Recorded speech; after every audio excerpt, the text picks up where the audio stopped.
श्री परमात्मा नमः। शंख चक्रमा मुद्रा पुस्तकाढ्यं चतुर्भुजं संपूर्ण चंद्र संकाशं हयग्रीवम् उपास्महे। हयग्रीव हयग्रीव हयग्रीवेति यो वदेद तस्य निस्सरते वाणी जन्म कन्या प्रभावत। ओम श्री लक्ष्मी हयग्रीव भगवच्चरणकमलेभ्यो नमः। वृंदावन कलानाथो हृदयानंदवर्धनो सुखदो राधिका कृष्णो भजे कुंजगामिनो। श्राद्ध कृष्ण भगवच्चरणकमलेभ्यो नमः। मंदारमाला कुलितालकायै कपालमालांकितशेखराय दिव्यांबराय च दिगंबराय नमः शिवाय च नमः शिवाय। ओम श्री गुह्यकाली पशुपतिनाथ चरणकमलेभ्यो नमः। यो सत्संग मन्दाकिनी प्रसारण च्यानल हेरेर सुनेर बस्नुहुने सम्पूर्ण श्रद्धालु महानुभावहरुमा म हार्दिक नमन समर्पण गर्दछु। यस च्यानलबाट प्रसारण गरिएका सम्पूर्ण प्रवचनहरू हजुरले सुन्दै आउनु भएको छ र हाम्रो यो च्यानल धार्मिक च्यानल भएको हुनाले सनातन धर्मका विभिन्न पक्षहरूका विषयमा हामीहरू यहाँ चर्चा परिचर्चा गर्दछौं। त्यही क्रममा आज हाम्रो अगाडि कार्तिक कृष्ण एकादशी उपस्थित भएकी हुनाले त्यही विषयमा चर्चा गर्न भनेर म यहाँ उपस्थित भएको छु। एकादशीका जति पनि महात्म्यहरू छन् ती महात्म्यहरूमा प्राय भगवान श्रीकृष्ण र धर्मराज युधिष्ठिर महाराजका संवादहरू आएका छन् र यी कार्तिक कृष्ण एकादशीमा पनि भगवान श्रीकृष्ण र युधिष्ठिर महाराजकै संवाद अगाडि बढेका छन्। युधिष्ठिर महाराजले जब आश्विन शुक्ल एकादशी पापाङ्कुशा एकादशीको विषयमा जब सुन्नुभयो उहाँ अत्यन्त प्रसन्न हुनुभयो र भगवान श्रीकृष्णको अगाडि हात जोडेर उहाँले निवेदन गर्नुभयो, हे केशव, हे प्रभु, हे भगवान, हे जनार्दन,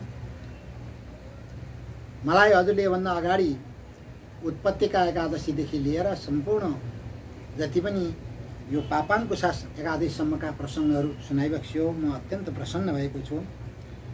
ममाथि हजुरको ठुलो करुणा भएको हुनाले, ममाथि कृपा हजुरले गरिबक्सेको हुनाले एकादशीका प्रसङ्गहरू मलाई सुनाइबक्सेको हो।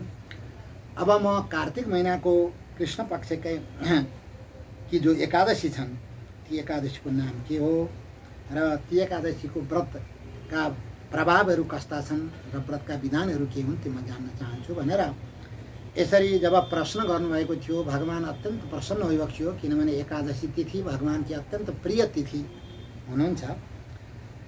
जब महाराज युधिष्ठिरका यी प्रश्नहरू परमात्माले सुनिबक्स्यो, भगवान आज्ञा हुन्छ, हे राजा शार्दूल, राजाहरूमा सर्वश्रेष्ठ हुनुभएको हे महाराज युधिष्ठिर, हजुरको अगाडि म एकादशीका महात्म्य बताउँछु। कार्तिक महिनाका कृष्ण पक्षकी एकादशीको नाम रमा भन्ने हो। अत्यन्त पवित्र रमा एकादशी छन्। सारा पापहरूलाई नाश गर्नेवाली एकादशी छन् र यस विषयमा एउटा कथाको माध्यमद्वारा, एउटा इतिहासको माध्यमद्वारा म हजुरलाई एकादशीको महात्म्य स्पष्ट गर्नेछु। पहिले मुचुकुन्द नाम गरेको राजा हुनुभयो र यति प्रभावशाली राजा उहाँ हुनुहुन्थ्यो। उहाँको इन्द्रका साथ मित्रता थियो। स्वर्गका राजा इन्द्र उहाँको मित्र हुनुहुन्थ्यो।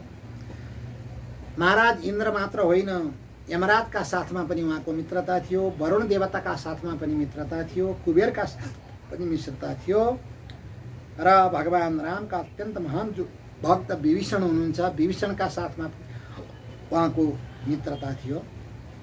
उहाँ ज्यादै ठुलो वैष्णव हुनुहुन्थ्यो, विष्णु भक्त हुनुहुन्थ्यो, सत्यवादी हुनुहुन्थ्यो र उहाँले यसरी अत्यन्त आनन्दपूर्वक आफ्ना प्रजाहरूलाई आफ्ना सन्तान जस्तै गरेर उहाँले चाहिँ शासन गर्दै जानुभयो र नियत कण्टकम उहाँका शत्रु भन्ने कोही पनि थिएनन्। सारा शत्रुहरू उहाँको शरणमा पर्थे र यस्तो महाराजको राज्य सञ्चालन हुँदै गयो। उहाँकी कन्या हुनुहुन्थ्यो चन्द्रभागा सरितवरा। चन्द्रभागा भन्ने उहाँको नाम थियो, जो नदीहरूमा सर्वश्रेष्ठ नदी हुनुहुन्छ उहाँ। र ती चन्द्रभागालाई उहाँले चन्द्रसेन नाम गरेका जो राजा हुनुहुन्छ उहाँका छोरा शोभन भन्ने हुनुहुन्थ्यो, ती शोभनका साथ विवाह गरेर दिनुभएको थियो। शोभन उहाँको ज्वाइँ हुनुहुन्थ्यो। कुनै समयमा जब ती शोभन आफ्ना ससुराको घरमा महाराजका दरबारमा जब आउनुभएको थियो र यिनै एकादशी रमा एकादशीको प्रसङ्ग परेको थियो। समायातम सुपुण्यतम, घुम्दै फिर्दै एकादशी उपस्थित हुनुभयो र जब यी रमा एकादशी उपस्थित हुनुभएको थियो, चन्द्रभागाले विचार गर्नुभयो मेरा पतिदेव त अत्यन्त दुर्बल हुनुहुन्छ, उहाँमा कुनै किसिमको शक्ति सामर्थ्य बल केही पनि छैन र एकैछिन पनि उहाँ भोक सहन सक्नुहुन्न, भोक प्यासले सधैँ उहाँलाई सताइरहन्छन् र मेरो पिता अत्यन्त उग्र शासनको हुनुहुन्छ, किनभने एकादशीका दिन कसैले पनि भोजन नगर्ने भन्ने यस्तो किसिमको उहाँले चाहिँ यो नियम बनाउनु भएको छ र विभिन्न किसिमका बाजा इत्यादिहरू बजाएर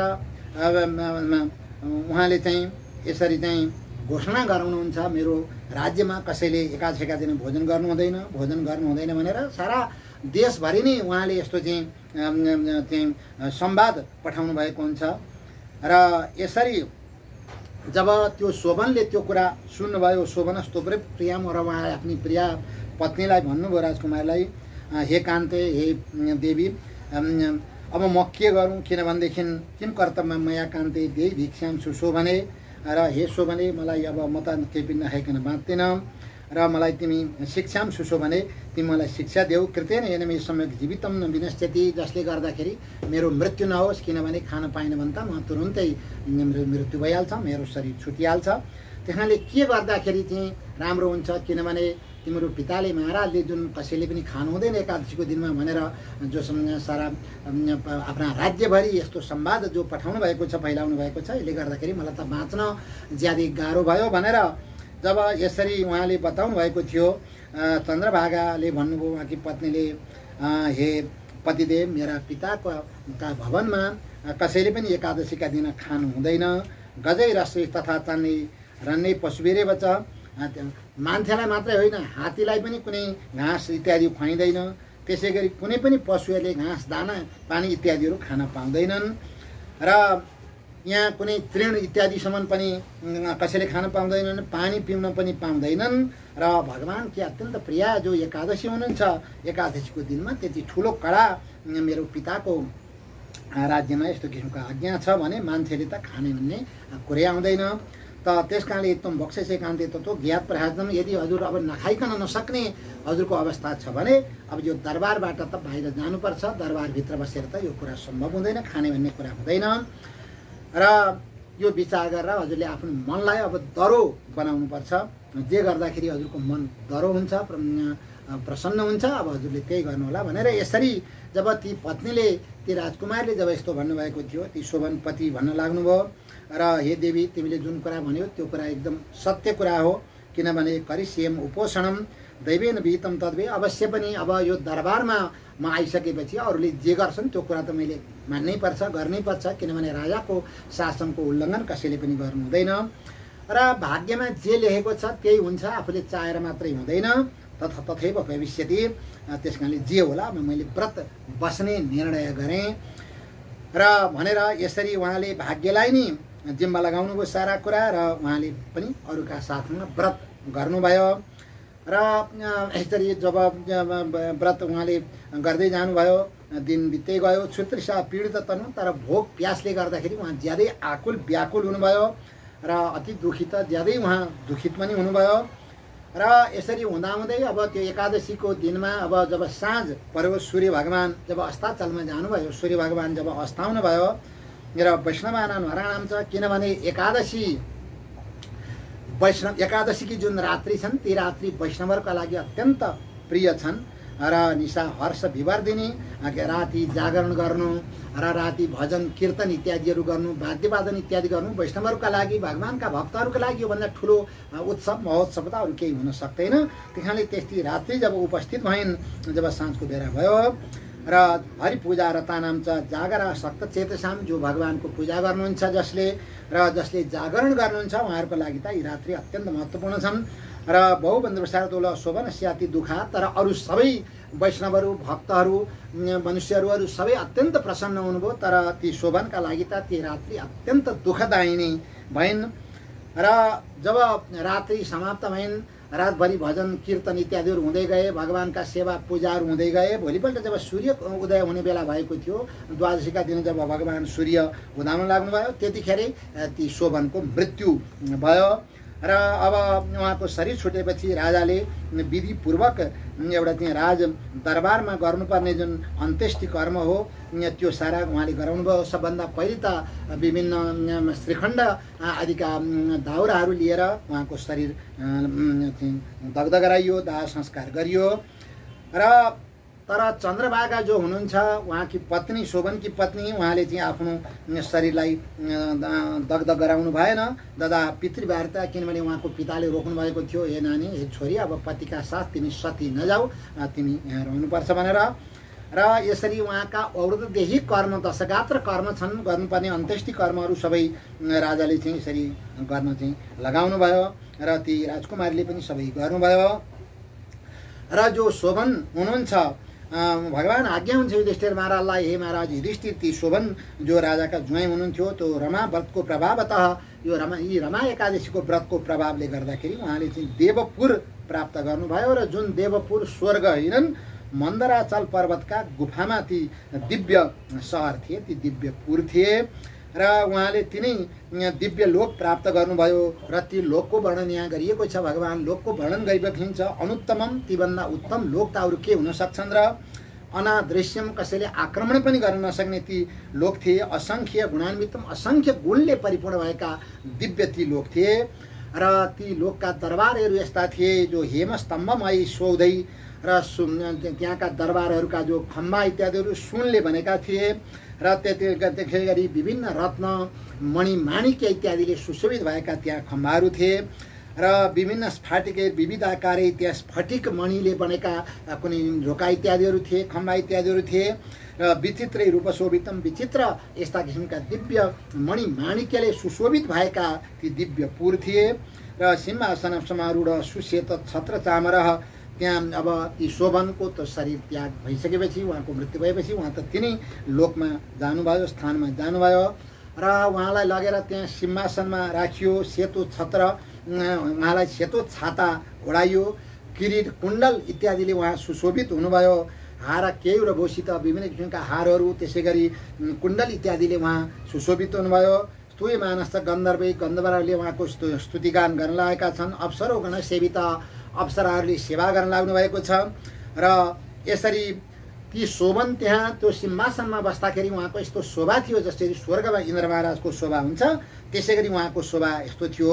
र मुचुकुन्दपुरी बसन सोम शर्मेति विख्यात, उहाँको नाम त्यतिखेर सोम शर्मा भन्ने थियो। र सोम शर्मेति र उहाँ त्यसरी रहनु भएको थियो। र तिनै मुचुकुन्द महाराजको सहरमा एउटा सोम शर्मा नाम गरेको ब्राह्मण हुनुहुन्थ्यो। र ती ब्राह्मणलाई एकपल्ट तीर्थयात्रा गर्ने प्रसङ्ग आएछ, उहाँलाई तीर्थयात्रा गर्न मन लागेछ।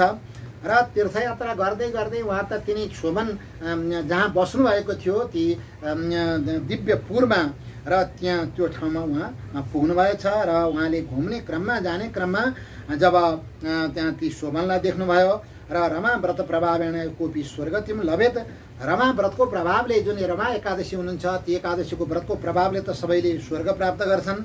र होइन, यहाँ जो राजकुमार हुनुहुन्छ, महाराज, हाम्रो महाराजको जो ज्वाइँ हुनुहुन्छ, उहाँ चाहिँ स्वर्गलोकमा किन जानु भएन, उहाँ चाहिँ किन यो लोकमा बस्नुभयो भनेर उहाँको मनमा त खुल्दुली भएछ, कुतूहल भएछ। र तत्समीपम जग्गामा तिनै शोभनको नजिकमा ती ब्राह्मण सोम शर्मा जानुभयो। र आसनाथ उठित शीघ्रम नमस्ते द्विजोत्तमम, जब ती शोभनले ती ब्राह्मणलाई देख्नुभयो हतार उहाँ आफ्नो आसनबाट उठ्नुभयो। किनभने ब्राह्मण अत्यन्त मान्य हुनुहुन्छ, ब्राह्मण अत्यन्त पूज्य हुनुहुन्छ। त्यस कारणले ब्राह्मण आएको देख्ने बित्तिकै सबैले उठ्नुपर्छ, स्वागत सत्कार गर्नुपर्छ। र ती शोभनले पनि यसरी ठुलो स्वागत सत्कार गर्नुभयो। र कुशल प्रश्न पनि उहाँले सोध्नुभयो, किनभने उहाँले चिनिहाल्नुभयो ती ब्राह्मण देवता मेरो चाहिँ ससुराली गाउँको सहरको हुनुहुन्छ भन्ने उहाँले थाहा पाउनुभयो। र यसरी चकार कुशलम प्रश्नम ससुरस्य नृपस्य च, र आफ्ना ससुरा राजाको विषयमा पनि उहाँले कुशल मङ्गलको प्रश्न गर्नुभयो, सोध्नुभयो। र आफ्नी पत्नी जो चन्द्रभागा हुनुहुन्छ, चन्द्रभागाको विषयमा पनि, पत्नीको विषयमा पनि उहाँले चाहिँ कुशल मङ्गल सोध्नुभयो। तथैव नगरस्य च, र सहरमा बस्ने जति पनि प्रजाहरू हुनुहुन्छ उहाँको विषयमा पनि उहाँले कुशल मङ्गल सम्बन्धी प्रश्न सोध्नुभयो। र सोम शर्मा जब ती महाराजको ज्वाइँले यस्तो प्रश्न गर्नुभएको थियो, सोम शर्माले भन्नुभयो कुशलम वर्तते राजन श्वशुरस्य गृहे तब, हे राजकुमार हजुरका ससुरा जो महाराज हुनुहुन्छ मुचुकुन्द, उहाँको सहरमा सबैलाई आनन्द छ र हजुरकी पत्नी जो चन्द्रभागा हुनुहुन्छ उहाँ पनि कुशलिनी कुशलपूर्वक बस्नुभएको छ र हजुरको आफ्नो जुन प्रसङ्ग छ त्यो पनि मलाई बताउनु होला। नास्तर्यम परम म पुरम विचित्रम रुद्र मुख्य दृष्टमा खेल्नु खोज्यो र यस्तो पुरमा यस्तो सहरमा हजुर अहिले बस्नुभएको छ सिंहासनमा। मलाई त यी देखेर ज्यादै आश्चर्य लाग्यो, किनभने योभन्दा अगाडि मैले यस्तो कुनै पनि सहर देखेको थिएन, अरू कसैले पनि देखेका छैनन्। र यसरी यस्तो सहर हजुरले कसरी प्राप्त गर्नुभयो, कुन पुण्यको प्रभावले गर्दाखेरि हजुरलाई यस्तो दिव्य देवलोक जस्तै स्वर्गलोक जस्तो यस्तो दिव्य सहर प्राप्त भयो, यो मलाई जान्न इच्छा छ भनेर यसरी जब सोध्नु भएको थियो ती सोम शर्मा ब्राह्मणले र शोभनले भन्न लाग्नुभयो, मैले कार्तिक महिनाको कृष्ण पक्षकी जुन एकादशी रमा भन्ने एकादशी हुनुहुन्छ एकादशीको व्रत जो गरेको थिएँ र ती एकादशीको व्रत मैले पुरा गरेँ र ती व्रतको प्रभावले गर्दाखेरि म यो लोकमा अहिले आएको छु। तर यी लोक स्थायी लोक होइनन्, किनभने एक दिन यी लोक पनि समाप्त हुन्छन्, अध्रुव लोक हुन्। ध्रुवम भवति एनेव तत्कुरु छ। त्यसैले अब मलाई हजुरले यस्तो कृपा गर्नुहोस् हे ब्राह्मण देवता, जुन पुण्य कर्मको प्रभावले गर्दाखेरि मैले ध्रुव अर्थात् कहिले पनि नाश नहुने यस्तो दिव्य वैकुण्ठ धाम प्राप्त गर्न सकौँ, किनभने यी लोक नै अनित्य छन् भने अब यहाँ रहेको म पनि एक दिन त समाप्त हुन सक्छु, मैले पनि यहाँबाट फेरि फिर्ता हुनुपर्छ। त्यस कारणले यस्तो लोक मलाई प्राप्त होस् जुन लोकमा गएपछि नस पुनरावर्तते, फेरि फर्किनु पर्दैन, त्यस्तो उपाय मलाई बताउनुहोस् ब्राह्मण देवता भनेर जब ती शोभनले भन्नुभएको थियो, ब्राह्मणले भन्नुभयो कथम अध्रुव मेतदी कथमी भवते ध्रुवम।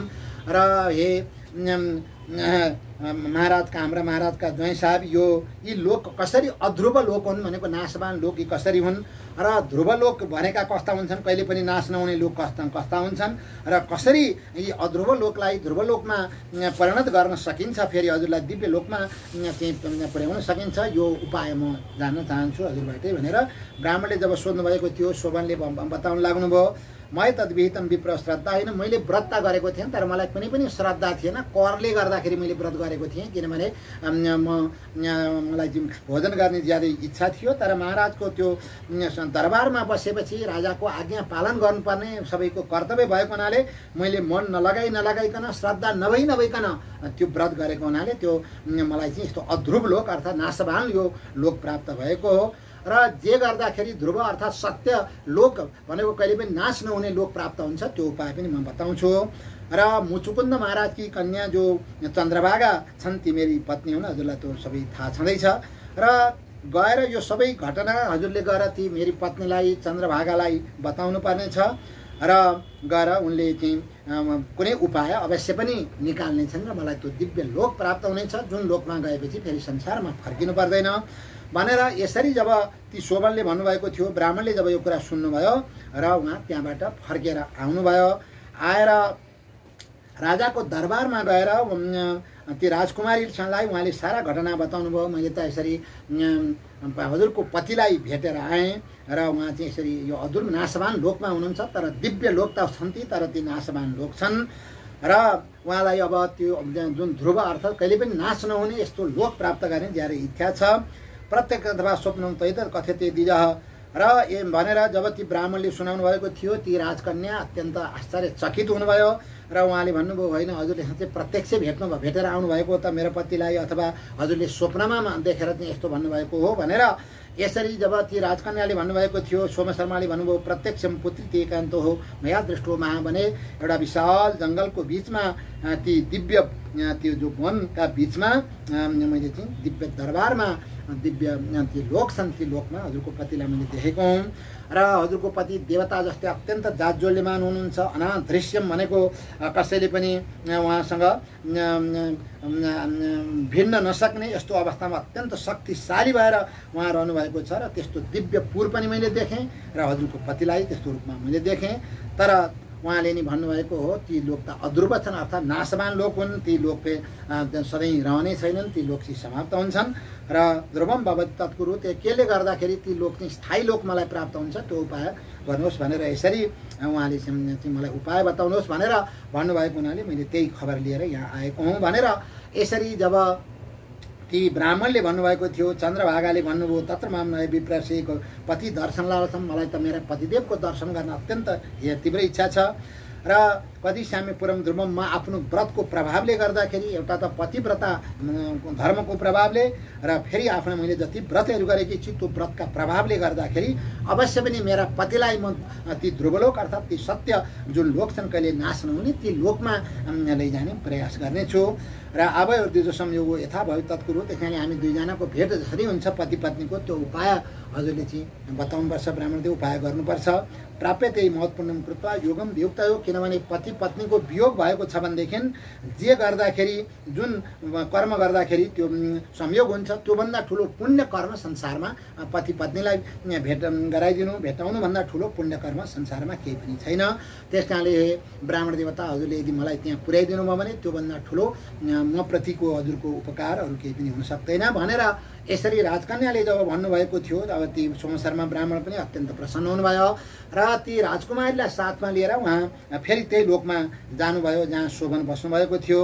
र ती वामदेव महर्षि जो अत्यन्त महान तपस्वी ऋषि हुनुहुन्छ, वामदेव महर्षिका ती आश्रम थिए र मन्दर पर्वतको नजिकमा नि ती आश्रम थिए, अत्यन्त पवित्र ती आश्रम। र वामदेव ऋषिले पनि जब यी प्रसङ्ग सुन्नुभयो, यी कथा सुन्नुभयो, वृत्तान्तम कथितम तयो, र जब उहाँलाई सुनाएको थियो उहाँ पनि अत्यन्त प्रसन्न हुनुभयो। र वामदेव महर्षिले चन्द्रभागालाई वेदका मन्त्रहरूद्वारा अथवा ज्वलम अब चन्द्रभागम र ती चन्द्रभागा त्यो व्रतको प्रभावले गर्दाखेरि उहाँले जुन एकादशीको नियमित रूपमा व्रत गर्नुभएको थियो ती व्रतका प्रभावले गर्दाखेरि उहाँ अत्यन्त तेजस्विनी हुनुभएको थियो।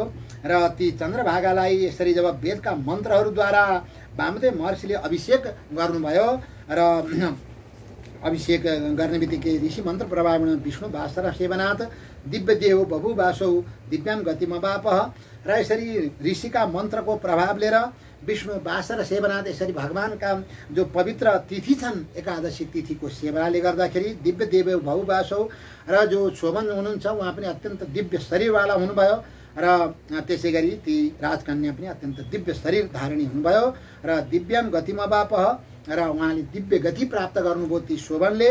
र पत्यु समय पङ्गवाद प्रफल फुललोचना जो ती कन्या हुनुहुन्छ राजकन्या उहाँ पनि अत्यन्त दिव्य शरीर लिएर पतिका साथमा नै दिव्य लोकमा जानुभयो। र सर शोभनवती शोभन अत्यन्त प्रसन्न हुनुभयो आफ्नी पत्नीलाई साथमा रहेको देखेर, र उहाँले आफ्नो वाम पार्श्वमा काखमा देब्रेपट्टि राख्नुभयो। र सा चोबाच प्रेम हर्षात् चन्द्रभागा शुभम बच्चा, र ती ब्राह्मणसँग ज्यादै प्रसन्न भएर चन्द्रभागाले भन्नुभयो शृणुकान्त हितम वाक्यम तत्पुण्यम विद्यते मही अष्टवर्षादिका जाता, हे पतिदेव हजुरलाई म यसको रहस्य बताउँछु। र मैले चाहिँ 8 वर्षसम्म जो निरन्तर पिताजीको दरबारमा बसेर एकादशीको सेवन गरेँ, एकादशीको व्रत मैले जुन गरेँ कृतम एकादशी व्रत यथोक्त विधिसम्मत शास्त्रले बताएको विधिअनुसार जुन विधिअनुसार व्रत गर्नुपर्छ त्यो विधिअनुसार मैले व्रत गरेँ, अत्यन्त पवित्र चित्त राखेर शुद्ध मनद्वारा मैले गरेँ। र त्यही पुण्यको प्रभावले गर्दाखेरि अब हजुरलाई ध्रुव लोक अर्थात् कहिले पनि नाश नहुने यस्तो लोक प्राप्त हुन्छ र सम्पूर्ण ऐश्वर्यले परिपूर्ण भएका सारा इच्छालाई पूर्ति गर्ने यावत आभूत सम्प्लवम, यो संसार प्रलय हुँदासम्म पनि जुन लोक कहिले पनि प्रलय हुँदैन, जुन लोक कहिले पनि नाश हुँदैन, त्यस्तो लोक फेरि एकादशीको व्रतको प्रभावले गर्दाखेरि अब हजुरले प्राप्त गरिरहेको थियो र मैले पनि प्राप्त गरेँ। र यसरी भगवान आज्ञा हुन्छ श्रीकृष्ण युधिष्ठिर महाराजलाई, हे महाराज युधिष्ठिर, यसरी ती राजकन्या पनि आफ्नो पतिका साथमा त्यही दिव्य लोकमा गएर दिव्य भोगहरू प्राप्त गरेर दिव्य स्वरूप प्राप्त गरेर दिव्य आभूषणहरूले सुशोभित भएर रहन लाग्नुभयो। र यसरी सोमन्ती राजाका जो ज्वाइँ हुनुहुन्छ उहाँ पनि आफ्नो पत्नीका साथ अत्यन्त दिव्य स्वरूप धारणा गरेर त्यहीँनिर रहन लाग्नुभयो। र यसरी रमा व्रतको प्रभाव यति ठुलो छ र चिन्तामणि समाएसा चिन्तामणि जस्तै हुनुहुन्छ यी रमा एकादशी। किनभने जस्तो चिन्तामणि नामक जो मणि छन् ती मणिले जे चितायो त्यही दिन सक्छन्, त्यसै गरी यी रमा एकादशीले पनि जे चितायो त्यो दिन सक्नुहुन्छ। र कामधेनु जस्तो कामधेनुले पनि जसले जे इच्छा गर्छ त्यो कुरा जसरी दिन सक्नुहुन्छ त्यसै गरी एकादशीले पनि दिन सक्नुहुन्छ। रमा विधान नृपते तवाग्रे कथितामया यी रमा नाम गरेकी एकादशी। हे महाराज, हजुरको अगाडि मैले यिनको महात्म्य बताएँ। र यस्ती एकादशीको व्रत जसले गर्नुहुन्छ महाराज युधिष्ठिर, उहाँहरू त मनुष्यहरूमा सर्वश्रेष्ठ हुनुहुन्छ, जो श्रेष्ठ मनुष्य हुनुहुन्छ, महान हुनुहुन्छ, उदार हृदयको हुनुहुन्छ, जो ज्ञानी हुनुहुन्छ, उहाँले नै यो व्रतको पालना गर्नुहुन्छ।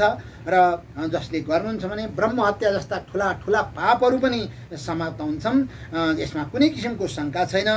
र एकादशीका व्रत सबै एकादशी उत्तिकै महत्त्वपूर्ण छन्, किनभने जम्मा जो 26वटा एकादशी हुन्छन्, 12 महिनामा 24 एकादशी, र जो अधिक मास हुन्छन् मलमास तिनका 2टा एकादशी गरेर 26वटा एकादशी हुन्छन्। र ती एकादशी मध्येमा चाहे ती कृष्ण पक्षका हुन् चाहे शुक्ल पक्षका हुन्, त्यसमा कुनै किसिमको भेद हुँदैन, किनभने यी ठुला यी साना भनेर त्यस्तो भेद गर्नु हुँदैन। र जसले सेवा गर्नुहुन्छ एकादशीको भने उहाँहरूलाई भोग पनि प्राप्त हुन्छ, मोक्ष पनि प्राप्त हुन्छ। जसरी गाई सेती गाई भए पनि दुध सेतै आउँछ, काली गाई भए पनि जसरी दुध सेतै आउँछ, त्यसै गरी एकादशी चाहे ती कृष्ण पक्षकी हुन् अथवा शुक्ल पक्षकी, यसमा कुनै किसिमको भेद छैन, दुवै उत्तिकै महत्त्वपूर्ण हुनुहुन्छ। र स्मृतम एकादशी व्रतम, एकादशीको यति ठुलो महत्त्व छ। र एकादशीका यी व्रतका महात्म्य मात्रै पनि जसले सुन्नुहुन्छ भनेदेखि उहाँहरू सम्पूर्ण पापबाट मुक्त हुन सक्नुहुन्छ। सर्व पाप विनिर्मुक्त, सम्पूर्ण पापबाट रहित भएर विष्णुलोकमा उहाँ सुशोभित हुनुहुन्छ।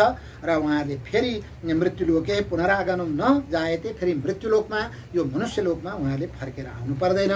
यसरी परब्रह्म परमात्मा भगवान श्रीकृष्णले महाराज युधिष्ठिरलाई यी एकादशीका दिव्य जो रमा एकादशी कार्तिक कृष्ण एकादशीका महात्म्य बताइबक्स्यो। र यसरी एकादशीको व्रतद्वारा भगवान श्रीकृष्ण जति प्रसन्न होइबक्सिन्छ, भगवानलाई प्रसन्न गराउनका लागि अरू त्यस्ता कुनै पनि तिथि पर्व चाड तीर्थ व्रत कुनै पनि हुन सक्दैनन्। त्यस कारणले अर्थ केही गर्न नसकिए पनि एकादशीका व्रत त अवश्य पनि गर्नुपर्छ, त्यसैबाट नि भगवान प्रसन्न होइबक्सिन्छ। र भगवान श्रीकृष्ण प्रसन्न होइबक्सियो भने अब संसारमा प्राप्त हुन नसक्ने कुरा केही पनि छैन। जुनसुकै कुरा पनि प्राप्त हुन सक्छन्, यस लोकमा भोग पनि प्राप्त हुन सक्छन्, दिव्य स्वर्गादि लोक पनि प्राप्त हुन सक्छन्, मोक्ष पनि प्राप्त हुन सक्छन्। त्यस कारणले अरू सारा कुरालाई छोडेर पनि एकादशीको व्रत गर्नुपर्छ भन्ने यी परम पावन जो प्रसङ्ग छन्, यी प्रसङ्गहरू हजुरको अगाडि मैले कथाको आधारमा जुन भविष्योत्तर पुराणमा भगवान श्रीकृष्ण र युधिष्ठिर महाराजका संवादका रूपमा आएका छन् त्यो हजुरको अगाडि निवेदन गरेर हजुरले सुन्नुभयो। म अत्यन्त प्रसन्न भएको छु र हामीहरू सबै अब एकादशीको व्रत गरौँ, उपोषण गरौँ र त्यसै गरी हामीहरू रात्रि जागरण इत्यादि गरेर हामीहरू पनि त्यो दिव्य फल प्राप्त गरौँ भन्दै मेरो भनाइ म पुरा गर्छु।